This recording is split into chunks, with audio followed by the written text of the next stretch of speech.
तो अब आता है places of worship act of 1991, right. अब इसमें हम पढ़ेंगे कि न्यूज में ये क्यों आया था और क्यों इम्पोर्टेंट है।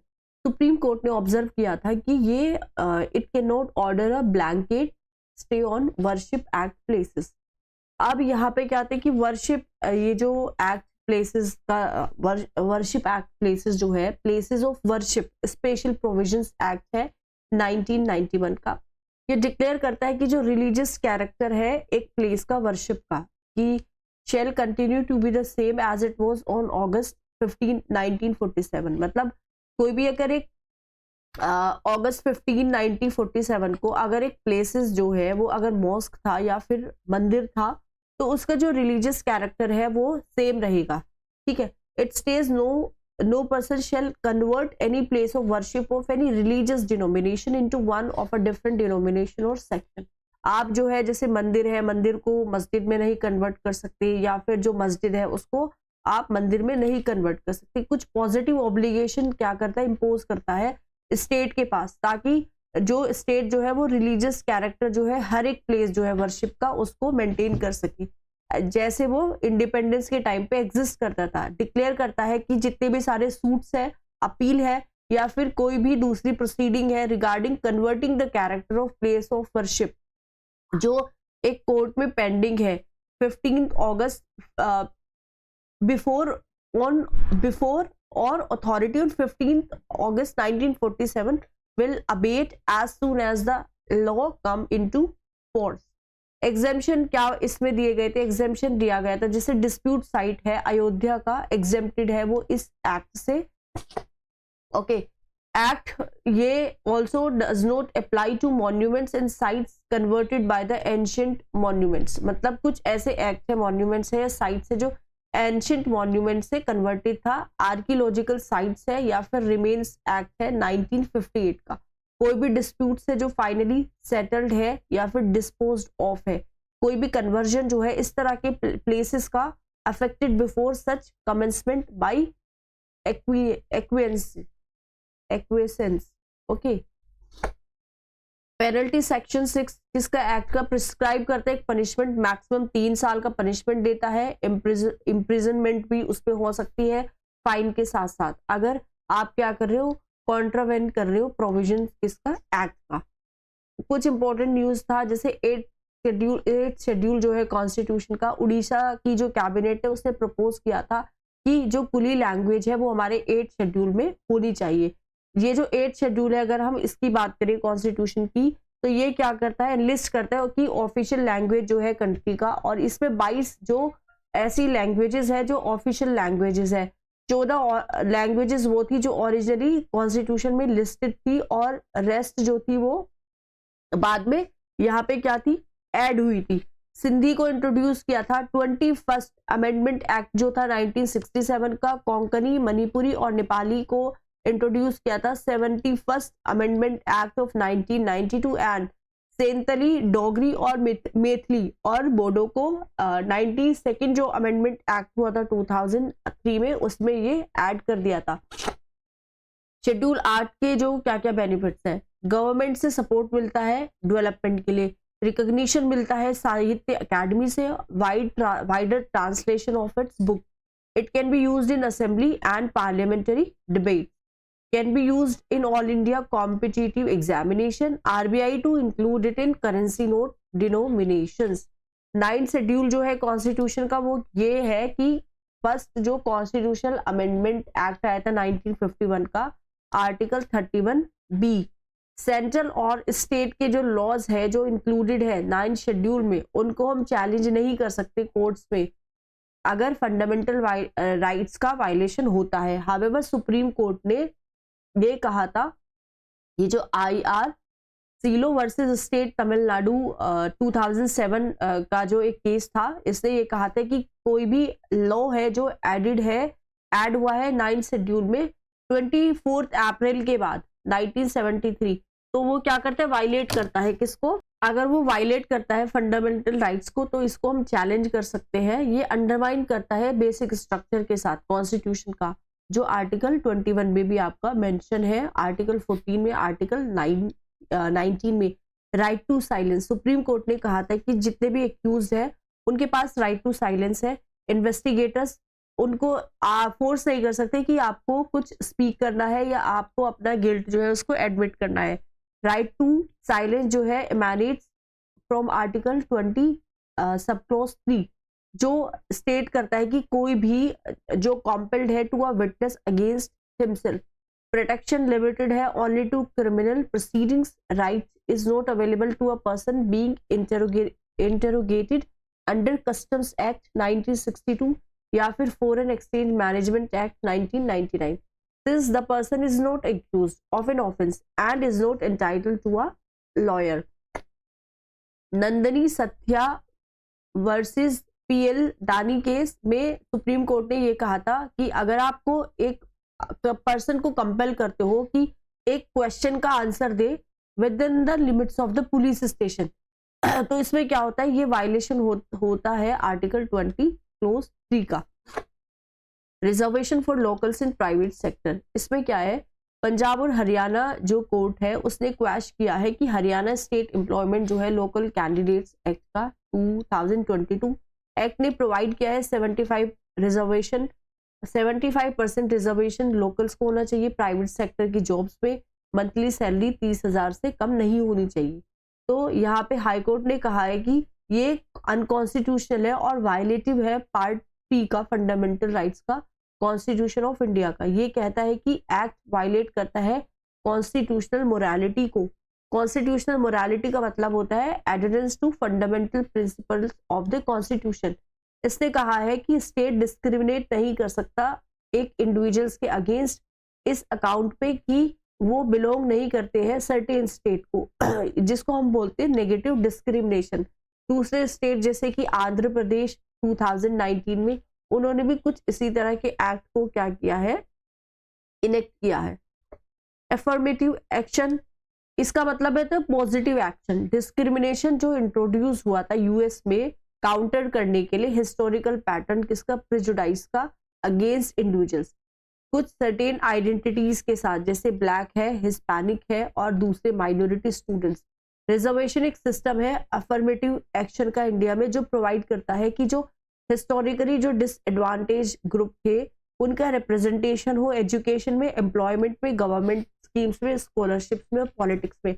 आर्टिकल 15 क्लोज 4 और आर्टिकल 16 क्लोज 4 अलाउस करता है गवर्नमेंट को कि आप रिजर्वेशन दो। रिजर्वेशन कोटा फिक्स्ड है 50%। इंदिरा स्वाहानी जजमेंट ओबीसी के लिए, एससी के लिए, एसटी के लिए, किसमें, एम्प्लॉयमेंट में और एजुकेशन में। रंगानत मिश्रा कमीशन, रंगानत मिश्रा कमीशन जो है ऑफिशियली इसको बोला जाता है national commission for religious and linguistic minorities. So it was constituted to look into various issues related to linguistic and religious minorities in the country. Report by commission जो आई थी 2007 में, उसमें रेकमेंड किया था कि जो शेड्यूल कास्ट है उसका स्टेटस को कंप्लीटली हमें डीलिंग करना है रिलीजन से और इसको रिलीजन न्यूट्रल बनाना है, जैसे कि शेड्यूल ट्राइब से आपका। इसने रिकमेंड किया था कि हम अगर परमिट करते हैं दलित को जो कन्वर्ट हुए थे इस्लामिक क्रिश्चियनिटी में to avail scheduled caste status. Article 358 कहता है कि ये एक पार्ट है इमरजेंसी प्रोविजन का जो आपके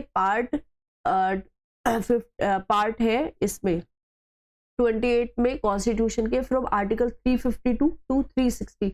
आर्टिकल 355 कहता है कि जितनी भी ड्यूटी है यूनियन की हर एक स्टेट को टू प्रोटेक्ट एवरी स्टेट, हर एक स्टेट को प्रोटेक्ट करना अगेंस्ट एक्सटर्नल एग्रेशन और इंटरनल डिस्टर्बेंस और इंश्योर करना कि गवर्नमेंट जो है किसी भी स्टेट की वो कैरीड है किसके अकॉर्डिंग के हिसाब से जो प्रोविजन है आपके कॉन्स्टिट्यूशन का। पंजाब पहला स्टेट है जिसने राइट टू वॉक को इम्प्लीमेंट किया है। राइट टू वॉक इसको मैंडेटरी बनाता है सारे ऑल रोड ऑनिंग एजेंसीज को इंक्लूडिंग NHAI कि आप कुछ फुट पाथ भी बनाओ, साइकिल के ट्रैक्स भी बनाओ किस पे, रोड पे। फंक्शनिंग देखते हैं पार्लियामेंट की, स्टेट लेजिस्लेचर्स, लोकल गवर्नमेंट।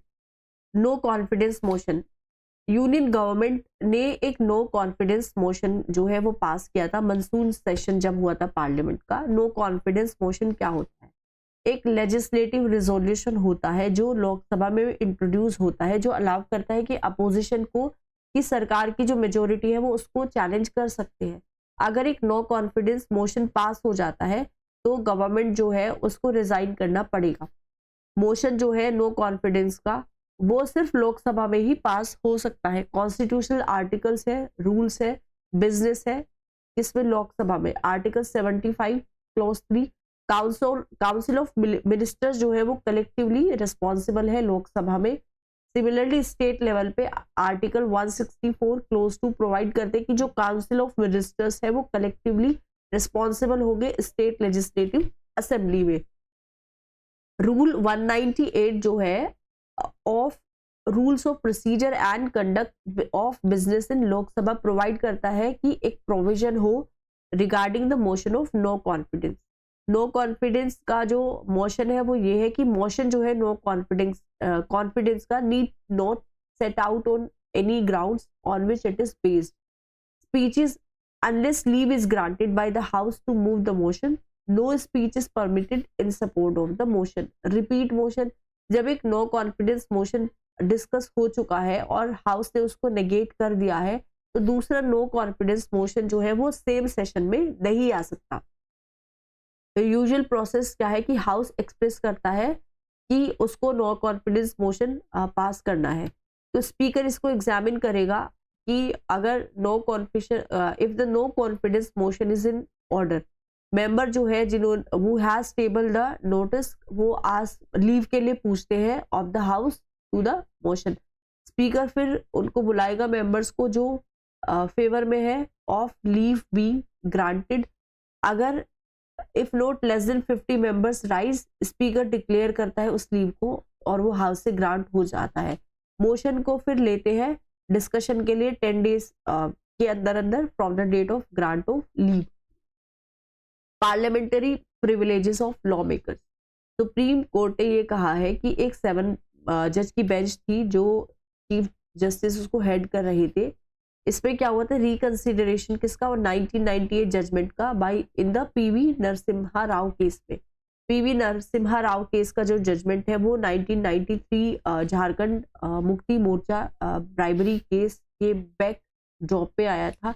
इसने अपहेल्ड किया था कि जो इम्यूनिटी देते हैं, लीगल इम्यूनिटी लेजिस्लेटर्स को अगेंस्ट क्रिमिनल प्रोसीजर या फिर against bribery charges, any speech या वोट जो है पार्लियामेंट में आर्टिकल 105 क्लोज 2 194 क्लोज 2 जो है कॉन्स्टिट्यूशन का, उसके हिसाब से पार्लियामेंट्री प्रिविलेजेस भी है। लीगल इम्यूनिटी को रेफर करता है जहां पे लेजिस्लेचर्स को प्रोटेक्शन मिलता है सिविल या फिर क्रिमिनल लाइबिलिटी के अगेंस्ट, कुछ एक्शंस के अगेंस्ट, या फिर स्टेटमेंट जो उन्होंने जब वो लेजिस्लेटिव ड्यूटीज परफॉर्म कर रहे थे तब उन्होंने कुछ ऐसे स्टेटमेंट दे दी है, ऐसा कुछ एक्शन कर दिया है। अगर एक इंडिविजुअल या फिर अथॉरिटी पार्लियामेंट्री प्रिविलेजेस जो है एक मेंबर की या फिर हाउस को उसको अंडरमाइन करना है तो उसको हम क्या बोलते हैं, ब्रीच ऑफ प्रिविलेज। पार्लियामेंट अभी तक उसने कोई भी एक ऐसा स्पेशल लॉ नहीं बनाया है जो सारे प्रिविलेजेस को एग्जॉस्टिवली कॉडिफाई करे। पार्लियामेंट सोल अथॉरिटी है जो ये असरटेन करती है कि अगर यहाँ पे ब्रीच हुआ है या फिर कंटेम्प्ट हुआ है हाउस का तो कोई भी कोर्ट जो है वो इंटरेस्टेड नहीं है इसकी पावर के साथ। मेंबर है हाउस का, वो एक क्वेश्चन को रेज कर सकता है चाहे वो ब्रीच ऑफ प्रिविलेज के को इन्वॉल्व कर रहा है, ठीक है, चेयरमैन या स्पीकर की कंसेंट से। अब यहाँ पे क्या होता है कि प्रिविलेजेस जो है वो 5 सोर्सेस पे बेस्ड है। आर्टिकल 105 पावर है, प्रिविलेजेस है दोनों हाउस की, पार्लियामेंट की और इसके मेंबर्स की और कमिटीज की। फिर आता है 194 पावर है, प्रिविलेजेस है, इम्यूनिटीज है, ये इसमें आता है स्टेट लेजिस्लेचर्स को और उनके मेंबर्स को और कमिटी को। फिर आता है 105 क्लोज 2 कि कोई भी पर्सन जो है वो लाइबल नहीं होगा in respect of the publication of any report, paper, words और प्रोसीडिंग बाय और under the authority of either house of the parliament. इस तरह का एक सिमिलर प्रोविजंस आपको दिखेगा जो मेंबर्स है लेजिस्लेटर्स के स्टेट के under article 194 close 2। Freedom of speech है पार्लियामेंट में, आर्टिकल 105 क्लोज 2 स्टेट करता है कि कोई भी जो मेंबर है वो लाइबल है किसी भी प्रोसीडिंग्स के किसी भी कोर्ट पे अगर उसने कुछ कहा है या कोई भी वोट उसके द्वारा दी गई है पार्लियामेंट में या फिर इसकी कमेटी में। फ्रीडम जो है is subject to provision of the constitution under article 121। ये आपको रेस्ट्रिक्ट कर देगा उन मेंबर को फ्रॉम डिस्कसिंग जजेस conduct and the rules and procedures of parliament under article 118। Article 122 कहता है, रेस्ट्रिक्ट करता है कोर्ट्स को इंक्वायर करने में किसी भी वैलिडिटी में प्रोसीडिंग की पार्लियामेंट में किस ग्राउंड पे alleged irregularity of procedures laws made by parliament. ये फ्रीडम देता है अरेस्ट का। Code of civil procedure 1908 provide करता है कि लेजिस्लेटर्स को फ्रीडम है कहाँ से, अरेस्ट से, किसी भी सिविल केस पे 40 days before and after the adjournment of the house and also during the session of the house. However MP ये एंजॉय नहीं करता इस तरह की इम्यूनिटी क्रिमिनल केसेस में। अब यहाँ पे क्या होता है कि क्या रैशनल है पार्लियामेंट्री प्रिविलेजेस के बिहाइंड। इंश्योर करता है फ्रीडम किसका, एक्सप्रेशन का, लेजिस्लेटर्स का, बिना किसी फियर के इलीगल कंसीक्वेंस के। इंश्योर करता है कि जो अटेंडेंस होना चाहिए किसका, पार्लियामेंट्री सेशन का। मेंटेन करता है अथॉरिटी और डिग्निटी किसका, जो लेजिस्लेटर्स है। कुछ फंक्शन को कैरी आउट करता है इंडिपेंडेंटली इफेक्टिवली दोनों हाउसेस का बिना किसी इंटरफेरेंस के। प्रिविलेज कमेटी एक पार्लियामेंट्री कमेटी है जो दोनों हाउसेस में आपको देखने को मिलेगी पार्लियामेंट के। इसमें 15 मेंबर है लोकसभा में, 10 जो है वो राज्यसभा में है और इनको स्पीकर नॉमिनेट करता है, चेयरमैन करता है इन केस ऑफ राज्यसभा। इसके की फंक्शन ये है कि इनको इन्वेस्टिगेट करना होता है, क्वेश्चंस करना होता है जो इन्वॉल्व करता है breach of privileges of house या फिर मेंबर्स का as refer to it by presiding officer of the houses. इसमें क्या होता है कि ये रिसीव करते इमीडिएट इंफॉर्मेशन अरेस्ट का, डिटेंशन का, कन्वेक्शन का, इम्प्रिजनमेंट का और रिलीज किसका, मेंबर का ऑन क्रिमिनल चार्ज और for criminal offence. Right to exclude strangers, house के पास पावर है कि वो उसके पास स्ट्रेंजर को एक्सक्लूड करने की प्रोसीडिंग से। ये राइट एसेंशियल है जिसमें फ्री और फेयर डिस्कशन हो सके हाउसेस में। दूसरे सोर्सेस क्या है, पार्लियामेंट्री कन्वेंशन है और जुडिशियल इंटरप्रिटेशन है। Contempt of the houses different है ब्रीच ऑफ प्रिविलेजेस से। ये एक एक्ट है या फिर एक कमीशन है जो ऑब्स्ट्रक्ट करता है या जिसके पास टेंडेंसी है ऑब्स्ट्रक्ट करने की आइदर हाउस ऑफ पार्लियामेंट को, इसके मेंबर को, ऑफिशियल्स को in the performance of their functions. Parliament क्या है, सॉल अथॉरिटी है एसरटेन करने के लिए कि अगर यहाँ पे कुछ ब्रीच हुआ है या कंटेम्प्ट हुआ है हाउस का तो कोई भी कोर्ट जो वो इंटरेस्टेड नहीं है इसकी पावर के साथ हाउस जो है वो कमिट कर सकता है एक ऑफेंडर को कस्टडी के लिए या फिर प्रिजन के लिए, कंटेम्प्ट के लिए for the period limited to the duration of the house session. MP के अगर हम बात करें, इन केस अगर एक एमपी गिल्टी पाया जाता है तो वो उसको सस्पेंड करा जा सकता है हाउस से या फिर उसको एक्सपेल्शन कर सकते हैं। उसको एक्सपेल्शन क्या है, लॉ मेकर्स का। लोकसभा ने एक्सपेल किया है इसका मेंबर जो एक्यूज था कि उसने गिफ्ट और इलीगल ग्रेटिफिकेशन को एक्सेप्ट किया है एक एथनिक कमेटी की जो रिपोर्ट आई थी उसके हिसाब से। एक्सपल्शन क्या है लॉ मेकर्स का इंडिया में, ये हो सकता है कॉन्स्टिट्यूशनल भी हो सकता है, लीगल भी हो सकता है, रूल्स ऑफ हाउसेस के बेसिस पे। कॉन्स्टिट्यूशनल बेसिस क्या है एक्सपेल्शन का, कोई भी मेंबर है जो गिल्टी पाया गया है प्रिविलेजेस का गलत तरीके से इस्तेमाल करता हुआ या फिर कंटेम्प्ट ऑफ द हाउस, उसको सस्पेंड किया जा सकता है हाउस से या फिर उसको एक्सपल्शन किया जा सकता है। सिंपल मेजॉरिटी बिल्कुल इसकी जरूरत होती है अगर आपको पास करना होता है एक मोशन एक्सपल्शन के लिए। फर्दर इन्वॉल्वमेंट होता है इसका एथिक्स कमिटी का, वो नेसेसरी नहीं है एक्सपल्शन के लिए। लीगल बेसिस क्या है एक्सपेंशन का और सस्पेंशन का और एक्सपल्शन किसका, एमपी का। अगर स्मूथ प्रोसीडिंग्स को इंश्योर करना है और मेंटेन करना है ऑर्डर को तो जो प्रिसाइडिंग ऑफिसर जो है हाउस का उसके पास पावर है कि वो फोर्स कर सकता है एक मेंबर कहाँ से, हाउस से। अगर हम बात करें एक्सट्रीम मिसकंडक्ट के बारे में तो हाउस जो है वो एक्सपेल कर सकता है एक मेंबर को to rid the house of person who are unfit for membership. उनसे घर भी क्या उनसे जो है हाउस से उनको बेसिकली निकाल दिया जा सकता है।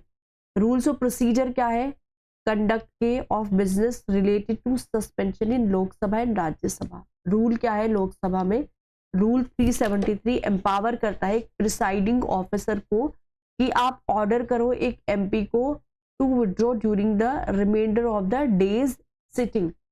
रूल 374 करता है कि ये एम्पावर कर देता है लोकसभा को कि आप सस्पेंड कर सकते हो एक एमपी को एक पीरियड के लिए not exceeding the remainder of the session. Article 374A जो 2001 में आया था स्पीकर को अलाउ करता है और एक एमपी का आप नाम बताओ, वो will then automatically stand suspended for 5 days और the remaining part of the session which is very less. इसमें 255 रूल है, चेयरमैन को यहाँ पे अलाउ करता है कि आप डायरेक्टली विड्रॉ कर सकते हो एक मेंबर को, आप उसको अलाउ कर सकते हो मेंबर को कि आप विड्रॉ करो इमीडिएटली कहाँ से, हाउस से फॉर डिसऑर्डरली कंडक्ट। 256 क्या कहता है, हाउस अडॉप्ट करता है एक मोशन जिसपे मेंबर को सस्पेंड किया जा सकता है जो डिसरिगार्डिंग चेयर्स अथॉरिटी और abusing the rules for a period not exceeding the remainder of the session.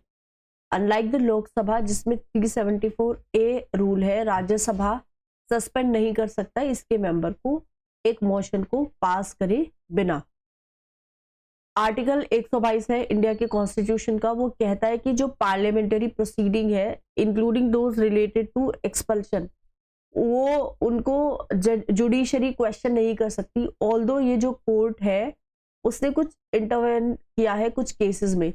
राजा रामपाल का केस आया था 2007 में, इसमें कोर्ट ने कहा था कि एक्सपेल्शन जो है राजा रामपाल का, but noted that proceeding tainted by substantial illegality are open to judicial scrutiny. मतलब क्या है कि कुछ ऐसी प्रोसीडिंग हो जो इलीगैलिटी हो तो वहां पे जो जज है जुडिशरी है वो इंटरवेन कर सकती है। एक्सपल्शन डिस्क्वालिफिकेशन सेम नहीं है, कॉन्स्टिट्यूशन प्रोवाइड करता है दोनों एक्सपल्शन और डिस्क्वालिफिकेशन के लिए।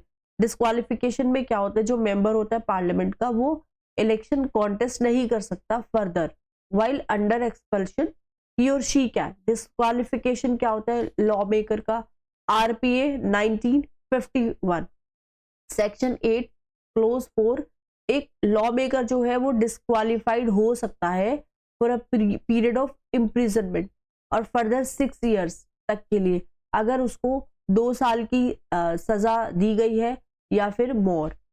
10th शेड्यूल जो है कॉन्स्टिट्यूशन का, वो क्या कहता है, ये प्रोवाइड करता है disqualification on grounds of defection. Article 102 close 1 और 191 क्लोज 1 ये डिस्क्वालिफिकेशन करता है एमपी का MLA का रिस्पेक्टिवली, किसकी वजह से कि उन्होंने एक ऑफिस ऑफ प्रॉफिट जो है उसको होल्ड किया है, बीइंग ऑफ अनसाउंड माइंड, उनका जो माइंड है वो अनसाउंड है, अनफिट है या फिर इंसॉल्वेंट है या फिर उनके पास एक वैलिड सिटीजनशिप नहीं है।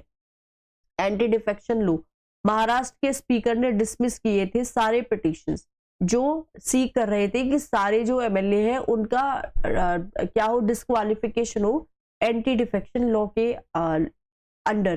तो एंटी डिफेक्शन लॉ है क्या, ये एक लॉ है जो इंक्लूड हुआ था 10th शेड्यूल में via the 52nd amendment act 1985। इसमें क्या था, कोई भी क्वेश्चन है जो डिस्क्वालिफिकेशन की वजह से अराइज हो रहा है आउट ऑफ डिफेक्शन, तो वो कौन डिसाइड करता है, प्रिसीडिंग ऑफिसर जो है हाउस को, प्रिसाइडिंग ऑफिसर जो है हाउस का वो डिसाइड करेगा। डिस्क्वालिफिकेशन होता है अगर एक मेंबर वॉलंटरीली अपनी पार्टी मेंबरशिप दे देता है या फिर वोट नहीं देता है हाउस में contrary to the direction issued by his political party and such act has not been condoned by the party within 15 days। Independent member disqualified हो जाता है अगर वो पॉलिटिकल पार्टी ज्वाइन करता है एक इलेक्शन के बाद। नॉमिनेटेड मेंबर जो है वो डिस्क्वालिफाइड हो जाता है अगर वो ज्वाइन करता है कोई दूसरी political party after the expiry of 6 months from the date on which he takes a seat. Exception, अब यहाँ पे क्या होता है, जो लॉ अलाउस करता है एक पॉलिटिकल पार्टी को कि आप मर्ज कर सकते हो विद और into another party, provided that के जो 2/3 जो है लेजिस्लेचर्स वो इसके फेवर में हो। अगर एक पर्सन को इलेक्ट किया जाता है एक स्पीकर की पोस्ट के लिए लोकसभा में, डिप्यूटी स्पीकर के लिए या डिप्यूटी चेयरमैन राज्यसभा का, तो वो रिजाइन कर सकता है अपनी पार्टी से और रिजॉइन करता है पार्टी वंस ही और शी डिमिट्स द पोस्ट। प्रेजेंटली जो लॉ है वो प्रोवाइड नहीं करता है एक टाइम लिमिट की, किस टाइम लिमिट के दौरान जो प्रिसाइडिंग ऑफिसर है उनको डिसाइड करना है एंटी डिफेक्शन केस में।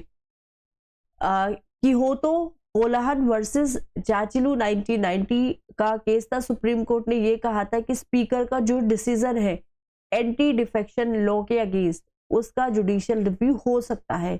केशम मेघा चंद्रा सिंह का 2020 में केस आया था, ये कहा था कि डिस्क्वालिफिकेशन पिटीशंस जो है अंडर द 10th शेड्यूल वो नॉर्मली डिसाइड होना चाहिए with in a period of 3 months जब उनको फिल किया जाए। सुप्रीम कोर्ट ने ये कहा था इशू जो है पार्टीशन बिहेवियर का स्पीकर के पार्ट से पॉलिटिकल एलिजियंस की वजह से, और सजेस्ट किया था कि एक परमानेंट ट्रिब्यूनल होना चाहिए जो कि ये डिसाइड करे इस केस को 10th शेड्यूल के अंडर। रूल 2 है एंटी डिफेक्शन लॉ का, वो पुट करता है कि जो पार्टी मेंबर है इसमें उनको ब्रैकेट में लेके आएगा ऑबिडियंस की to party whip and policies. Parliament parlance एक विप में रिफर टू की एक रिटन ऑर्डर है किसी भी पार्टी मेंबर के लिए कि आपको कुछ डायरेक्शन फॉलो करने हैं। एक डेजिग्नेटेड ऑफिशियल जो है पार्टी का जो ऑथोराइज्ड होता है इस तरह का डायरेक्शन इशू करने के लिए। ये जो टर्म है ये ओरिजिनेट करती है British practice of whipping in law makers to follow the party line. Ordinance making power president का, गवर्नर का। रीसेंट एनालिसिस ये शो करती है कि जो नंबर ऑफ ऑर्डिनेंसेस है जो प्रेसिडेंट ने क्या किए थे, इशू किए थे, वो 2019 से थोड़े से ड्रॉप हो रहे हैं for the first time in 59 years. कोई भी ऑर्डिनेंस जो है वो प्रोमलगेट नहीं हुए हैं। ऑर्डिनेंस मेकिंग जो पावर है प्रेसिडेंट की, गवर्नर की। ऑर्डिनेंस क्या होते हैं, टेम्पररी लॉज होते हैं जो प्रेसिडेंट इशू कर सकता है जब पार्लियामेंट सेशन में ना हो। तो पावर जो है प्रोमलगेट करने की ऑर्डिनेंस को, उसको हम ट्रेस कर सकते हैं इंडियन काउंसिल एक्ट 1861 का, गवर्नमेंट ऑफ इंडिया एक्ट 1909 का, गवर्नमेंट ऑफ इंडिया एक्ट 1935 का। ऑर्डिनेंस जो लिस्टेड है आर्टिकल 123 के अंडर पावर दी गई है प्रेसिडेंट को कि वो ऑर्डिनेंस को प्रोमलगेट करते हैं ड्यूरिंग रेसेस ऑफ पार्लियामेंट। और आर्टिकल 213 पावर यहाँ पे दे रहा है किसको, गवर्नर को, कि आप भी ऑर्डिनेंस इशू कर सकते हैं जब लेजिस्लेटर जो है वो क्या हो, छुट्टी पे हो।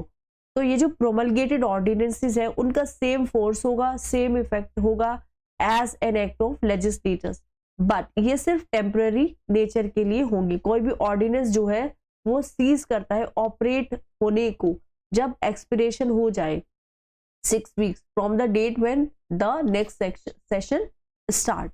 अगर हाउसेस जो है वो स्टार्ट करते हैं अपनी सेशन डिफरेंट डेट्स में, तो लेटर जो डेट्स होगी उसको हम कंसिडर करेंगे। ऑर्डिनेंस क्या कर सकते हैं, लैप्स कर सकते हैं अर्लियर। अगर एक प्रेसिडेंट गवर्नर विड्रॉ करता है इसको, या फिर दोनों हाउसेस पास करते हैं रिजोल्यूशन इसको डिसअप्रूव करने में। स्टेट लेजिस्लेचर्स की बात करें, रिजोल्यूशन अगर डिसअप्रूव हो रही है और ये पास हो जाती है लेजिस्लेटर असेंबली से, और ये जो लेजिस्लेटिव असेंबली है इसको फेवर करती है, ऑर्डिनेंस को भी हम इशू कर सकते हैं कुछ मैटर्स पे जिसपे पार्लियामेंट जो है वो क्या कर सके। तो यहाँ पे क्या होगा कि या फिर लेजिस्लेटर वो लॉज बना सकता है किसी भी सब्जेक्ट में to the same limitation as parliament legislator to make laws. Governor जो है स्टेट का, वो कोई भी ऑर्डिनेंस को पास नहीं कर सकता बिना प्रेसिडेंट को रेफर करे हुए। किस केसेस में, इन केसेस में अगर जो बिल कंटेन करता है similar provisions would have required with prior sanction of the president for introduction in the assembly। अगर गवर्नर जो है would have deemed it necessary to reserve a bill containing similar provisions for consideration of president, जिसमें president के consideration important हो, right. कोई भी एक act है स्टेट लेजिस्लेचर्स का, वो कंटेन कर रहा है सेम प्रोविजंस को, would have been invalid without receiving the president assent। तो प्रेसिडेंट का assent यहाँ पे क्या हो जाता है, इम्पोर्टेंट हो जाता है। आरसी कूपर जुडिशियल प्रोनाउंसमेंट है related to ordinance RC Cooper versus union of India, 1970 में आया था। एपेक्स कोर्ट ने कहा था कि जो प्रेसिडेंट का डिसीजन है वो चैलेंज हो सकता है उन ग्राउंड्स पे कि इमीडिएट एक्शन जो है वो रिक्वायर्ड नहीं था, और जो ऑर्डिनेंस है वो पास हो चुका है primarily to bypass debate and discussion in the legislatures, कि to bypass debate and discussion कि ऑर्डिनेंस को हमने इस तरह से, ओके, डीसी वाडवा का केस था, स्टेट ऑफ बिहार का केस था 1987 में। इसमें कोर्ट ने कहा था कि लेजिस्लेटिव पावर जो है एग्जीक्यूटिव की ऑर्डिनेंस को प्रोमलगेट करने की, वो एक्सेप्शनल सर्कमस्टांसेस में ही यूज होनी चाहिए and not a substitute for law making power and legislative. ठीक है। Krishna Kumar Singh versus state of Bihar 1994 का, इसमें कोर्ट ने कहा था कि जो प्रेसिडेंट का सेटिस्फेक्शन है आर्टिकल 123 में और गवर्नर का 213 में ऑर्डिनेंस को क्या करने में, इशू करने में, वो जुडिशियल रिव्यू से क्या है, इम्यून नहीं है, मतलब उस पे उसके खिलाफ आप कोर्ट में नहीं